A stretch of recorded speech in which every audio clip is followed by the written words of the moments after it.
When people ask you what you do, they're not really asking you what you do. In fact, they don't even care what you do. They're really asking a very different question. They're asking, what can you do for me? And when you understand that what people are always asking is, what can you do for me? It will completely change the way you have any other business and marketing conversation in the future, and you'll know how to answer the question, what do you do, once and for all. Because here's the thing that you need to understand. When we ask anyone anything, we're asking from our perspective, because for most of us, that's the only perspective we have. We move through the world from our own frame of reference. And just like a fish can't tell that it's in water, we can't tell what our perspective is most of the time. So how do you have a conversation with anyone? How do you craft messaging? How do you craft that elevator pitch, that juicy title, or even introduce yourself in a way that gets attention if no one really cares what you do? And that's a great question, and it's a question that I've answered thousands of times as a messaging expert who helps people launch their business and products online and get those clients in the door. Now, the irony is that you probably didn't care about anything I just said. It didn't even register on your radar, because most people, they don't care about things like messaging and branding. So during the first part of my career, I was trying to talk to people about messaging and branding, and that's like selling the emperor's new clothes, because people care about things like websites, products, launches, and those are all applications of messaging and branding. So that's an example of people not caring what I do. They don't care about the messaging or the branding. They care about what it does for them, the website they end up with, the product they end up with, the launch they end up with. And when I started to realize how to clothe what I do and what it is that they want, game over. Completely changed the game of what I do in business.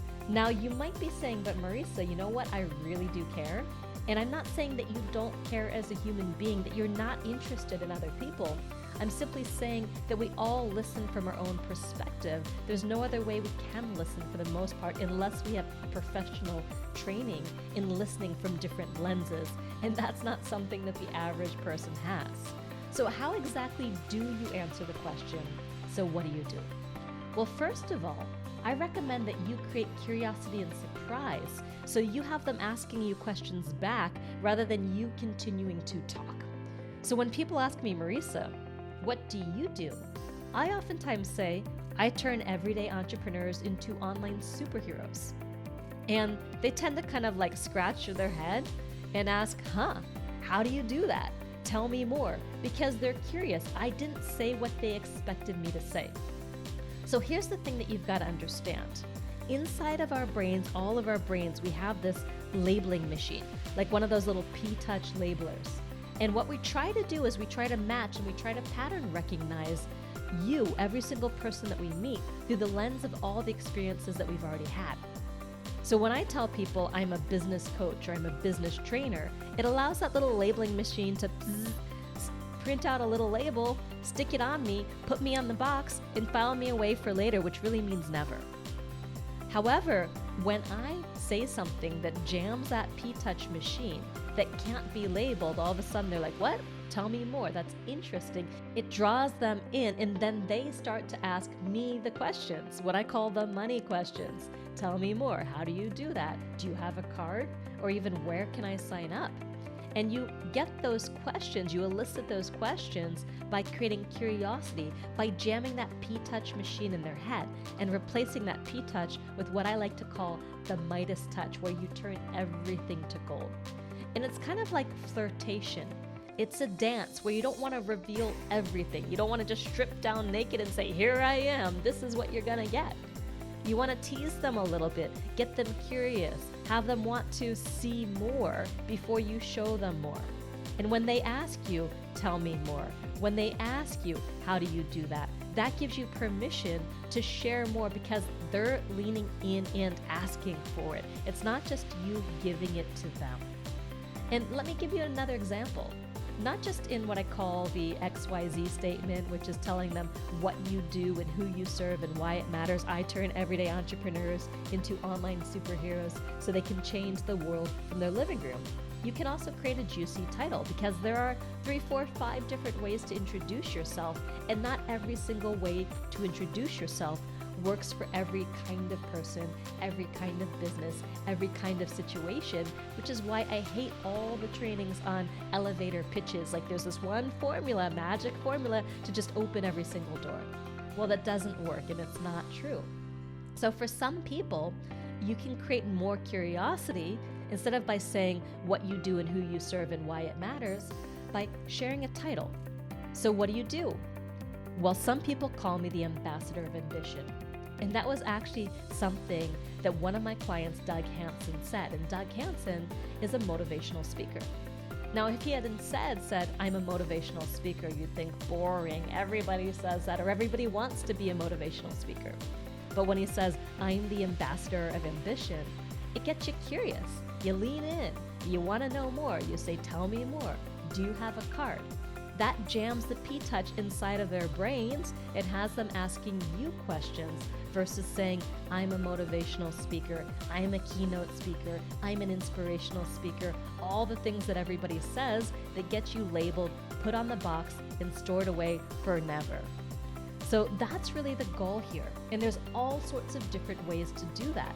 The other way, in addition to the XYZ statement, in addition to the juicy title, and there are all different kinds of ways to do that. I'm going to give you one more in just a second, but I did want to say, before you even try to answer that question, you do want to start getting more clarity of what you do and who you really serve. And I teach a free masterclass about that called Discover the Business You're Truly Meant to Build and How to Share It with the World, which is 7 specific things that you must have to really identify your most profitable and fulfilling dream business. So go ahead and click the link below this video to go to that masterclass if you want to know more. Now, there is an additional way to answer the question, so what do? That goes beyond the juicy title and goes beyond the XYZ statement. And it's what I call a you-know-when statement. And this is when you describe a situation that whoever you're talking to may find themselves in. And if you describe that situation really, really well, they lean in and they get curious and they assume that you have the solution. Because here's the deal. When you can diagnose someone's situation precisely, people just assume that you have the prescription, that you have the solution, that you have the answer, because most of us are walking around all the time in this general state of like anxiety and pain and frustration, but we can't pinpoint exactly what's causing that anxiety, that pain, and that frustration. So when someone can, it's like, oh yeah, you're right. Tell me more. And that jams the P-touch in their brains too, because instead of talking about you, you're talking about them. And that's what they were asking all along. Even if they didn't ask you, what can you do for me? That's what they meant. So here's an example of a you-know-when statement. Say you are a relationship coach, like my student Marie Elizabeth Molly. Now, if you were to describe a situation people may find themselves in, maybe here's the situation. You know when you're an entrepreneur and you love what you do and you give yourself so fully during the day, that by the time the evening rolls around, you're totally spent, exhausted. You have no more gas left in the tanks for your partner. And you find yourself getting more and more distant as the days go by, and you're wondering whether you have what it takes to be in a relationship and run a business at the same time. Well, I help entrepreneurs get out of the relationship triangle between their business and their love and find the balance and the time for both of them.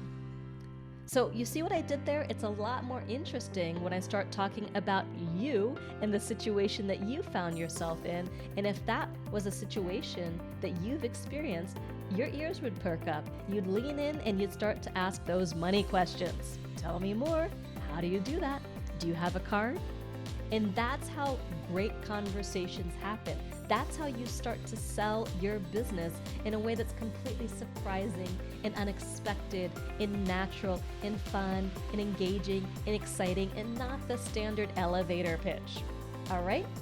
So your mission, should you choose to accept it, is to choose one of these 3 ways to answer the question, so what do? Or the real question, so what can you do for me? Either choose the XYZ statement, I help X do Y so that Z. choose the juicy title, or choose the you-know-when statement. And if you're not even sure what you do or who you serve, you can go watch my masterclass, my free training, to really tune into that in a way that you can answer that question successfully and profitably, because this is the magic key to having that Midas touch and turning conversations into clients and into money.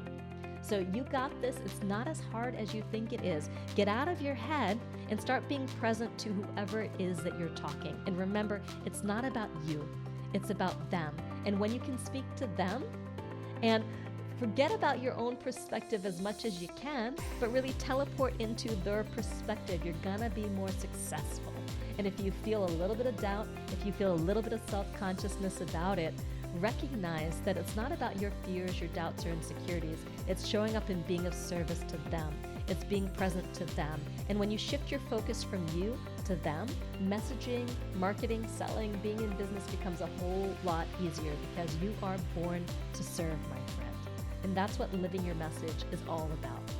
Now, if you'd like more trainings like these, subscribe to this channel and also check out some similar videos I have that you may like. I've got one over here about how to speak up for yourself and give yourself permission to be who you are in life and in business.